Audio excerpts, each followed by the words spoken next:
Thank you so much, Mark, for that warm welcome. And hello, everyone. Wonderful to be with you today, and welcome back for those of you who've been with us for the series.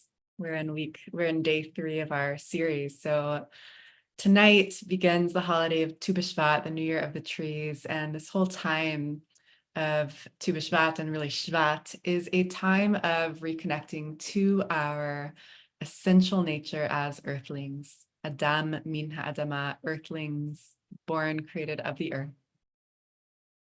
And remembering how essential that connection is, the way that we relate to the earth, our responsibility to guard and protect and tend this beautiful garden that we are given and that lives through us as us. And our mystics developed this beautiful technology of the Tu B'Shvat Seder that you might be familiar with to help us in that remembering, which provides an order of involving eating fruit and contemplation and learning and blessing, moving us through the 4 worlds of Kabbalah as a way of awakening and bringing blessing to those dimensions of our being and of the cosmos. And so I'm going to go ahead and share my screen so you can see this image that I've been sharing every day this week. So just one moment. Okay, here we go. So you might have already seen this image of the 4 worlds. And as we've been sharing, each one of these 4 dimensions of our being and of the cosmos is associated with an element. So yesterday we began with the foundational world. Here on the bottom, Asiya, the world of action, which is associated with physicality, with the body, and with the element of earth. That's the foundation. That's where we always begin. And today we are moving up to the world of Yetzirah, the world of formation. This level of our being is associated with the heart, with our emotions and relationships and feelings, with the ruach dimension of our spirit and the element of water. So moving from earth, building upon earth, and moving into water today in Yetzirah. And as I've shared before, my intention in bringing to you this series is really to invite us into a way of relating to these elements, not as concepts, although I will be sharing some beautiful teachings from our tradition, which is truly overflowing with teachings on water. Not as concepts, but really experientially. Experiencing the way that we ourselves are elemental beings. We are of the earth. Water is the source of our life. We are mostly water. The surface of our earth is over 70% water. Around 60% of the human body is water. We are born inside of water in the womb, right? Formed of water. We are water. Water is our life. Mayim Chaim. And I find it so beautiful that in this map of the 4 worlds, water is associated with the space of the heart. I'm going to share a few teachings, and I think, Jordan, if you could drop the link to the source sheet, in the chat box, that would be great. I'm not going to share my screen, but you're welcome to follow along if you'd like. There's this beautiful teaching from Proverbs, from Mishle. It says, Kamayim hapanim lepanim, kain lev ha'adam le'adam. So just as the face of water reflects a face, meaning you can see your face if you look to the surface of water, so does the heart of Adam, of an earthling, a human being, reflect a person. It's just beautiful to contemplate this connection between water and the heart, water and emotion. It's said that emotion is energy in motion, right? Emotion. There's something about that space of emotion that is flowing, that is fluid, right? There's something about the nature of relationships with others and the feelings that arise given the nature of our relationships, that is in motion, is always flowing, is fluid. And when there's stagnancy, that's when things start to feel stuck, right? So what can we learn from the wisdom of water, from the element of water, about how we can relate to our hearts, to our emotional lives? What does it take for waters to be alive, to be mayim chayim? What can we learn from the wisdom of water and the way that it effortlessly transforms and adapts and takes the shape of whatever container it's in, its power, its flow? What can we learn from the wisdom of water about how to be in relationship to one another? So as I mentioned, the Jewish tradition is literally overflowing. When I was preparing for today's teaching, just overflowing with references to water, metaphors for water, emphasis on water in so many places. And it occurred to me that when we drink water, traditionally, the blessing that we say over water is Shehakol niyeh bidvaro. So, Baruch atah Hashem Eloheinu ruach melech haolam shehakol niyeh bidvaro.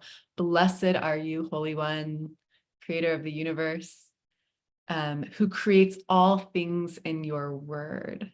And I realized, oh, that's actually such a gorgeous blessing for water. Shehakol niyeh bidvaro, that all things. It's like, why are we invoking all things when we are blessing water? Because water is everything in a way, because water is in everything. Water is life. In our tradition, water is associated with life and with Torah. So we are completely dependent on water for life. This is true in ancient Israel and their agrarian society, and that's why right after our high holidays, or during the high holidays in Sukkot and Hoshana Rabbah, Shmini Atzeret, we are praying for water, really in a greater sense, the more metaphorical sense. We are praying for our lives.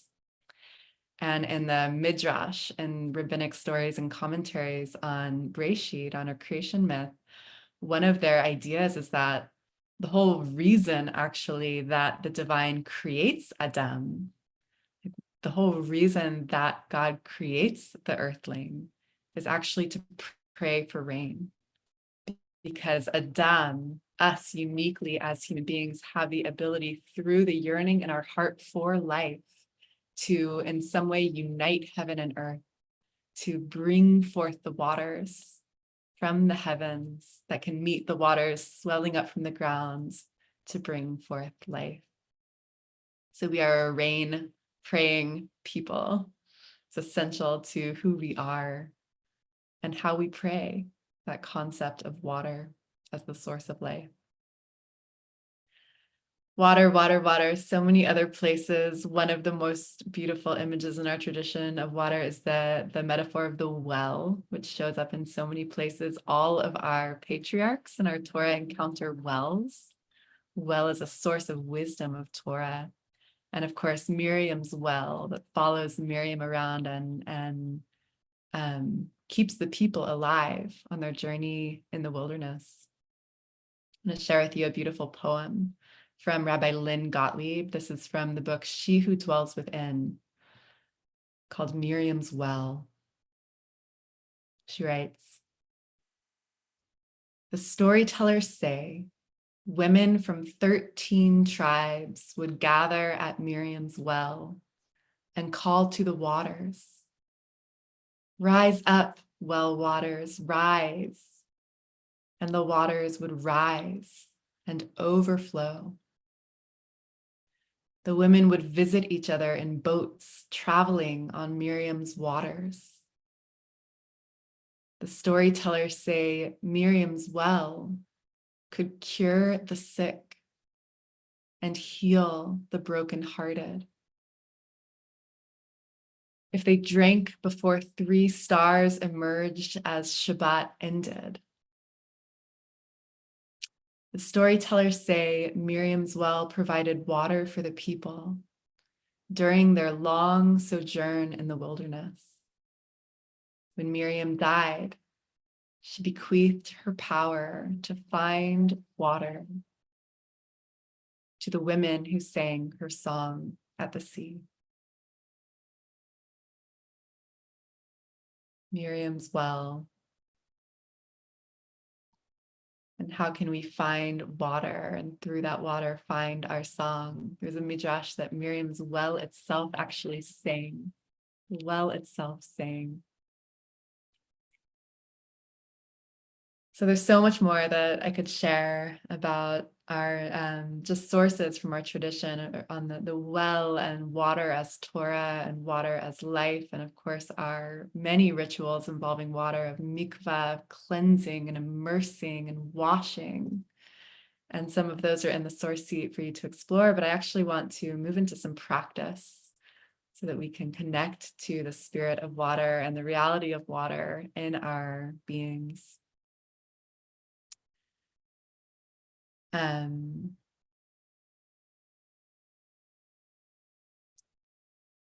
Before I do, just one more beautiful source on water from the Talmud. It says that Rabbi Hanina Bar Idi said, "Why are the words of Torah likened to water? As it is written in Isaiah, all that are thirsty, come and drink, go to water." And he says, it means to say to you that just as water descends from a high place to a low place, so too words of Torah, real wisdom, life-giving wisdom, can endure only in someone whose mind is lowly, like that low place. So just like the ocean, right? The ocean is the lowest points on earth. It's the lowest place on earth, and yet it receives the water from all the high places. If we can humble ourselves, if we can open ourselves to receive, like the ocean, we can be available for that life, that wisdom, that Torah, always seeking to flow into us, to carry us home. We're going to connect to the element of water in our practice today. And I want to invite you to go ahead and settle into a posture in your body that is relaxed and at ease. Yesterday, we connected to the solidity, the earthliness in our flesh and our bones. And today we are resting our attention on the element of water in our being. Water is never totally still. Water is never totally still, unless it's ice, right? It's frozen. But the water in our bodies is not frozen. It's not still. So you can even allow yourself as you're settling in, maybe there's some subtle movement that feels good. Are there any places in the body where there could be a little bit more flow? Just allowing those waters to settle.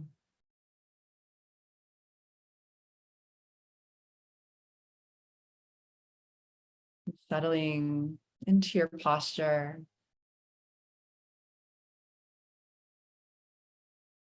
Feeling our bodies on the earth, letting that water settle in, just like those rivers, that rain falling to the ground, always flowing to the sea.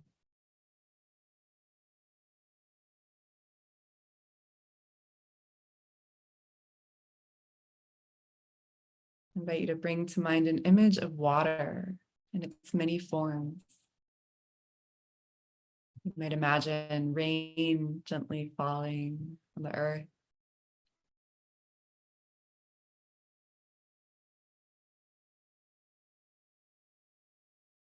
Or the stillness of a pond.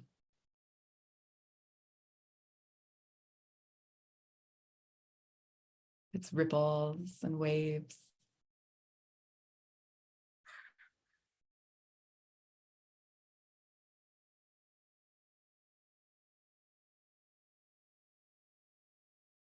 You might imagine a river winding through the earth, flowing towards the sea.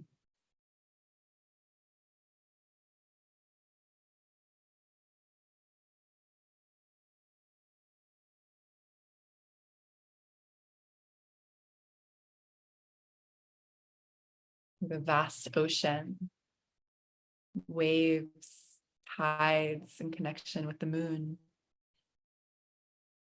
flowing, building, crashing, receding endlessly.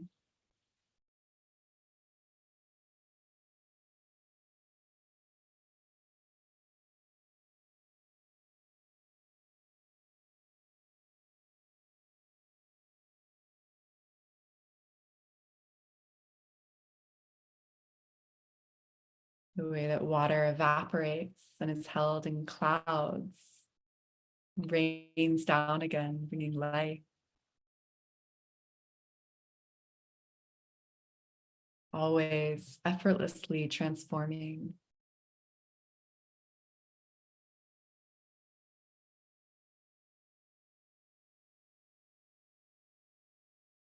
Manifesting in liquid or solid or gas.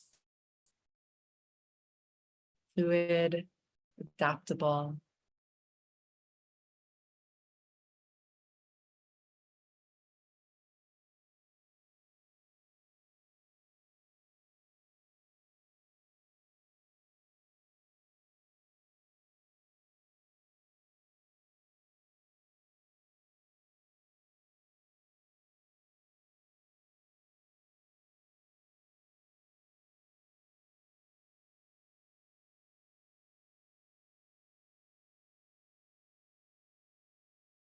And just contemplating how that same water of the rivers and the oceans and the rains is the water that runs through your veins, that flows through your veins as your blood.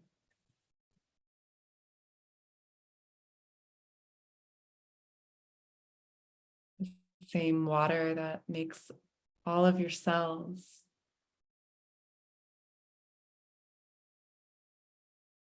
vibrating with life, cleansing, renewing itself.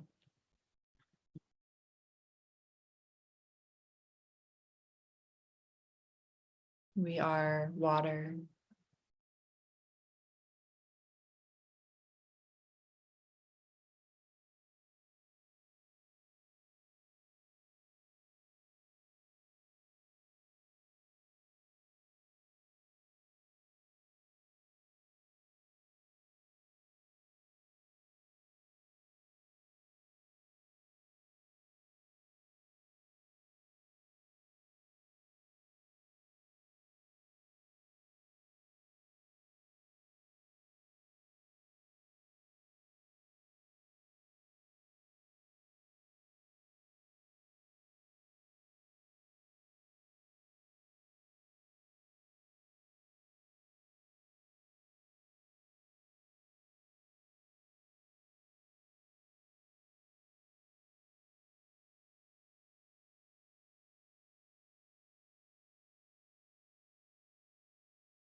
What is the wisdom of water?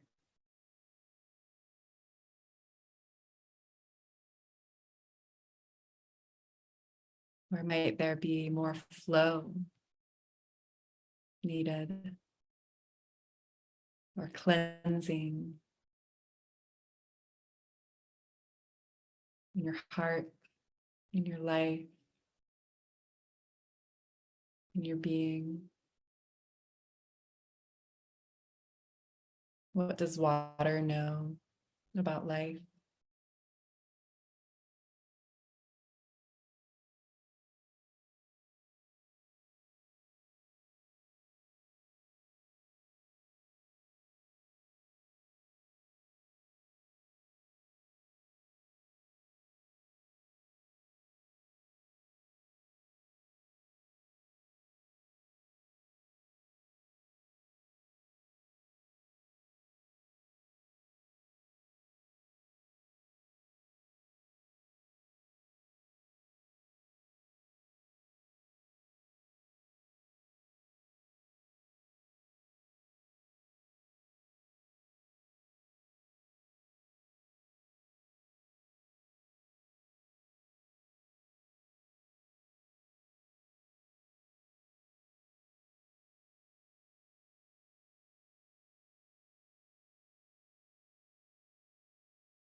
For the last couple of minutes of our practice, I'm going to share with you a beautiful song written by my friend Sol Weiss called Great Waters.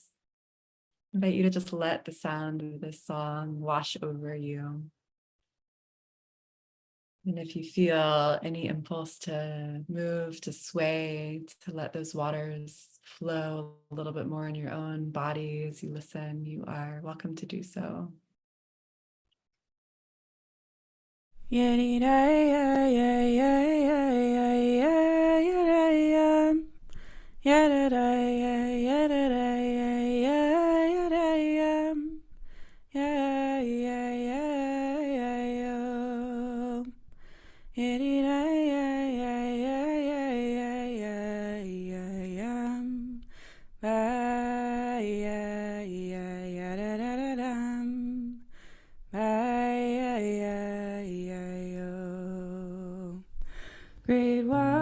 Great waters pour over me, for I am your child. Make me yours again. Great waters pour over me, for I am your child. Make me yours again. Great waters pour over me, for I am your child. Make me yours again. Great waters pour over me, heal my broken places, make me whole again. Great waters pour over me, heal my broken places, make me whole again. Great waters pour over me, prepare me for this love you've given me, for I am yours again. Great waters pour over me,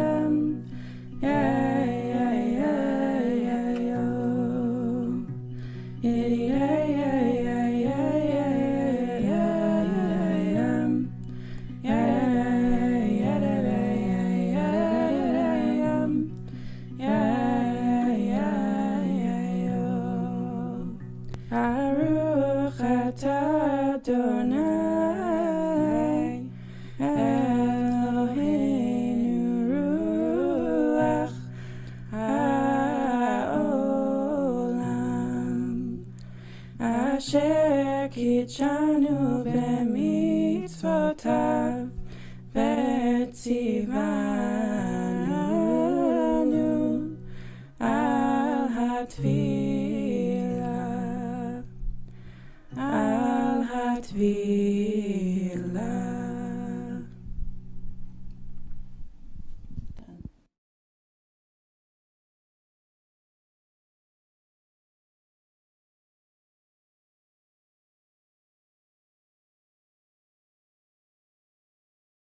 Thank you so much, Rebecca. Friends, let's seal that beautiful practice with the mourner's Kaddish for those who are in mourning, observing your outside. So if it's your custom to join, and again, as always, if you're not reciting Kaddish, we invite you to stay present for those who are. Provide your support and compassion in their time of grief. And you can put the name or names of those who are honoring by reciting Kaddish in the chat now or after you recite Kaddish. And thanks to Jordan and Rachel for sharing the words on the screen. If you're reciting Kaddish, please join me by rising in body or in spirit, and you can unmute at this time. Yitgadal Yitkadash Shemei Rava Amadi Vra Kirte V'Yamlichte V'Yeton V'Yamechon V'Yeh D'Kol Beit Yisrael V'Agala V'Zman Kariv. Amen. Rabba Norach Ameh Amaya V'Yishtabach V'Yitar V'Yitam V'Yiseh Val Shemei Ela Abshirata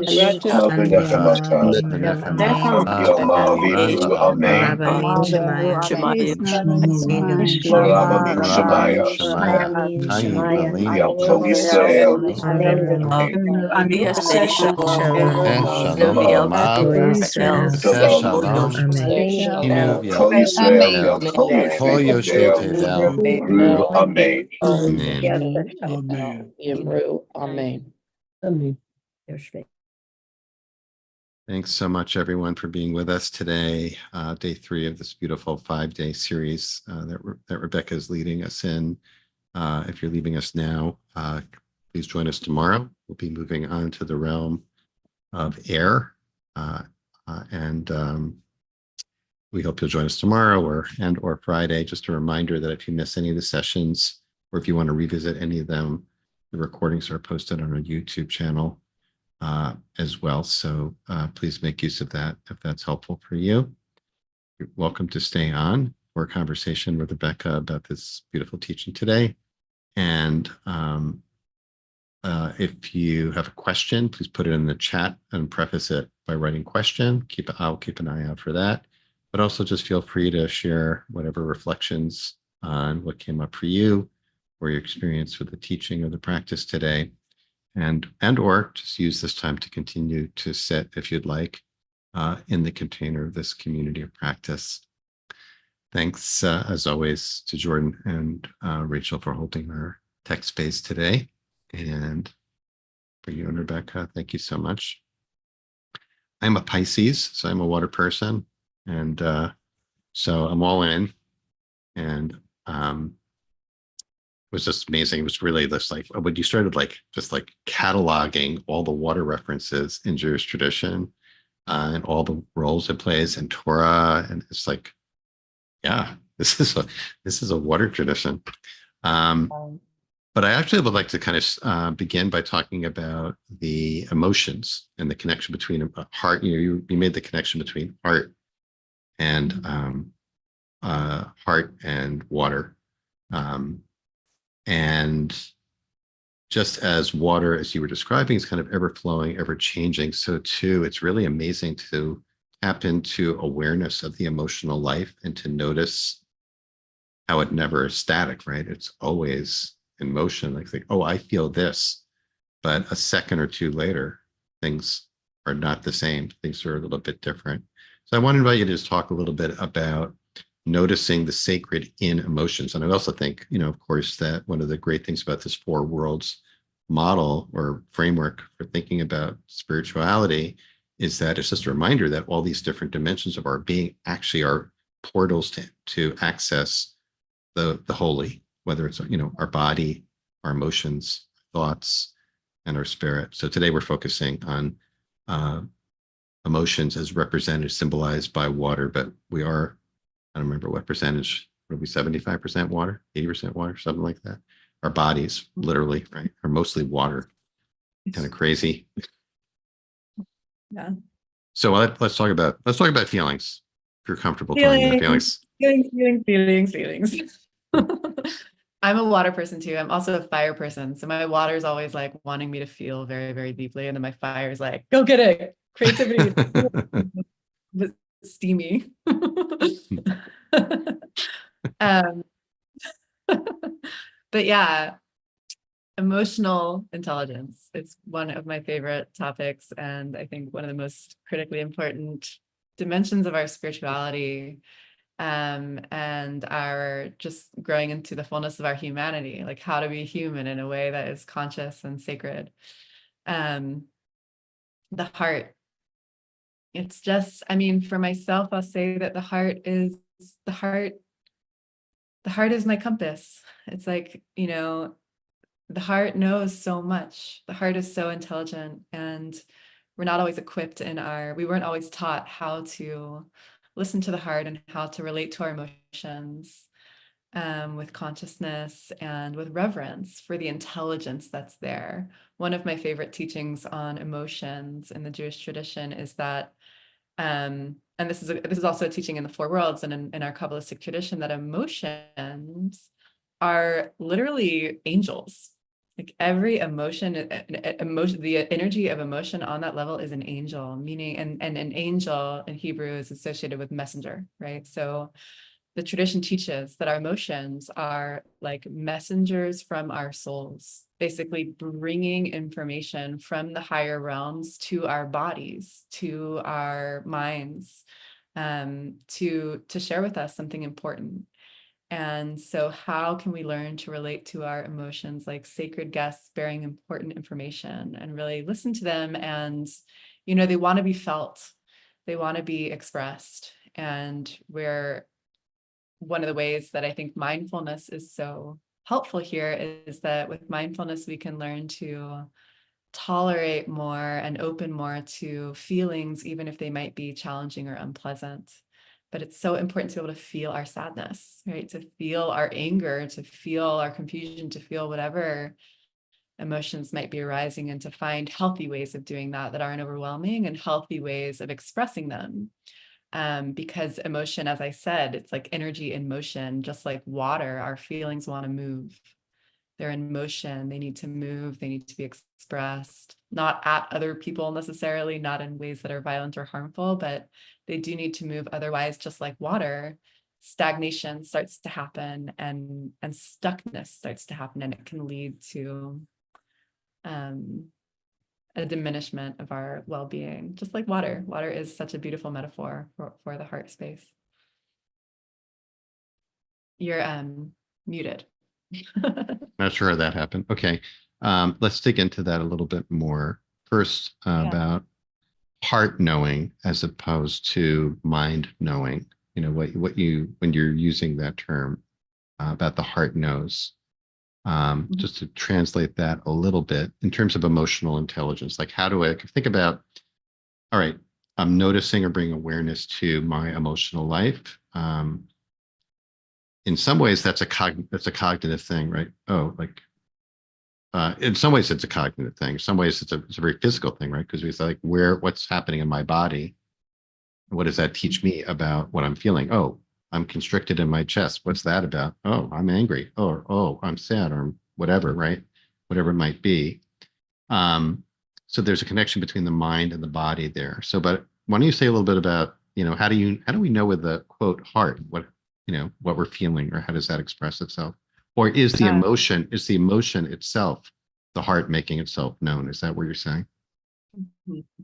Yeah, I think that's what I'm saying. What you're bringing up also is another way of understanding really the brilliance of this model of the four worlds, which is mapping out for us the ways that our physical, emotional, intellectual, mental, and spiritual dimensions of our being are all completely connected, not separate, interpenetrating. So what we start to notice, especially through mindfulness practice, like when we really slow down, is that emotions are embodied, right? Mhm. We feel our emotions in the soma, in the body, and then they very immediately often generate thoughts, right? Right. And something's happening spiritually as well. So it's a whole system. Mhm. And any of those gateways, body, heart, mind, or spirit, can bring us into greater awareness of the rest of our being and what's going on. And then we can bring it into alignment. I don't know if y'all have had the experience before. I do often, of my mind wanting one thing. My mind is like, I'm like, okay, I got to get these 10 things on my to-do list done in the next 2 hours. And my body feels a different way about that. My body's like, I'd rather take a nap. Mhm. or maybe or maybe do one or two of those things, right? And so if I could listen to my body, that intelligence in the body, that intelligence in the heart, and Mhm. then get my mind on board with that and bring Mhm. more alignment there, there begins to be much more grace and flow and alignment in my life. Um, yeah, and I'll just say also another thing that I love about this model is that in the model of the four worlds, these dimensions of reality, body, heart, mind, and soul, Mhm. or they're mapped onto the cosmos too, but they are in a certain order. We spoke about this yesterday, where Earth and Right. Asiya is the foundational, grossest, most physical, obvious level, and they grow in subtlety. And part of how this becomes practically useful for me is to consider that, oh, first I need to consider my body. Am I fed? Have I slept? Am I in shelter? Right? Am Mhm. I warm enough? And then Mhm. how's my heart doing?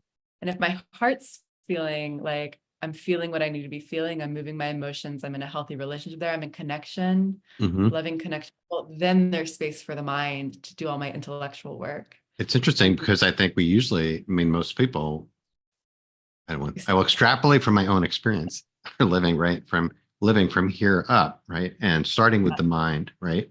So you're really suggesting a reversal there, starting with the body and moving to the heart, then to the mind, right? And then to the spirit. that's what I'm suggesting. Yeah. And if you think about a child, when a Hmm. baby is born, it's all body. We're taking care of that baby's body, and then they grow into a toddler and they're learning emotional intelligence and getting into their emotions, and then they're ready for school and learning. Hmm. And so often we expect ourselves and children, I worked in education for a long time, to be readily available for learning and the intellect when like their emotional needs aren't met, or our emotional needs are not met, or our bodies aren't necessarily, we haven't had enough sleep. So I think it really is helpful actually in promoting well-being to flip that and say, wait, this needs to be cared for first, and then the heart, and then there's space for the rest of it. Not that it's like it's not a linear thing. And Right. again, all these Right. dimensions impact one another, Right. but it found Right. it to be for myself, Right. that things. All right. So to take it one more level down in terms of difficult emotions, because what you were saying earlier was really reminding me of Rumi's Guest House poem, which we reference a lot, where he says, welcome them all at the door, includes things like things that we are not happy to see at the door, um, sadness, grief, even meanness. He just names meanness, and to invite them in because, like you said, they're sent as messengers. They're here for a reason. They have something to tell us, something to teach us. So if you were just like to choose one of those, whether it's fear, guilt, shame, pain, I don't know, you name it. Take any of the challenging emotion, what we would often describe as challenging emotions. Um, if we are noticing that in practice, if you can give like a 1 minute, here's a suggestion about what to do when you notice, a mean thought, a mean feeling, an anger, vengeful, angry, Yeah.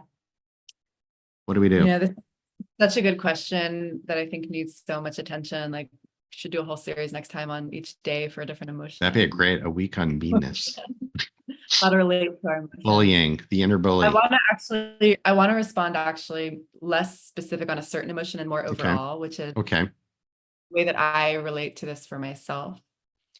I remember my first meditation retreat, my teacher, Yael Shai, she said something around like, when a strong emotion is arising, can you hold yourself the way you would a small child? Right. So with a small child, when they're crying because their parents just left you, you're not going to say like, stop crying, like that's wrong. Well, hopefully you wouldn't say that. You want to give that child a hug and affirm, like, yeah, it's sad, right? It's sad, Mm-hmm. and like, it's gonna be okay. They are gonna Mm-hmm. come back. Mm-hmm. That's one thing I suggest, if we can learn to Mm-hmm. relate to ourselves and our own Mm-hmm. emotion Mm-hmm. with that kind of innocence. Mm-hmm. Because often when there are strong emotions, there is kind of an inner child part of us that is feeling activated. And then the other practice I'd recommend is to get familiar with your emotions. And if you can really trust them, that they are sacred messengers, like to ask that feeling itself what it needs. So if sadness is arising, when I taught kids, it was like sadness is a visitor, anger is a visitor, and they're Mm-hmm. friends. It's like, Mm-hmm. sadness is here. What do you need? What is Mm-hmm. that part of me that's feeling so Mm-hmm. much sadness need, and allow it to tell you? So for me, sometimes it's like, I need a hug. Mm-hmm. I need to connect with someone who really loves me and knows me. Or I need to just curl up in bed for a while. Mm-hmm. Or anger is like, I need to move this energy. So one of my favorite things to do is dance, scream into a pillow, just like get it out. But the emotion itself might have some wisdom Right. that we can listen to. Right. That's fabulous. So there's a little bit of Torah in each of those emotions. All right, we're at time, but I'm going to sneak in a quick infomercial because I mentioned this new weekly sit for folks in their 20s and 30s. That's going to be on Yeah. Mondays at 5 p.m. Pacific time, 8 p.m. Eastern time, and starts when?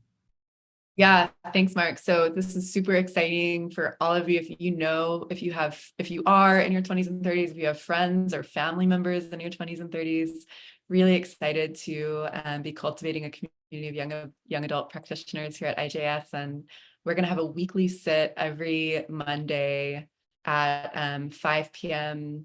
Pacific, 8 p.m. Eastern, similar to the daily sit, 30 minutes of teaching and practice and a 15-minute Q&A, and a concurrent WhatsApp group for folks to stay in connection and share reflections and resources. So please pass that info along.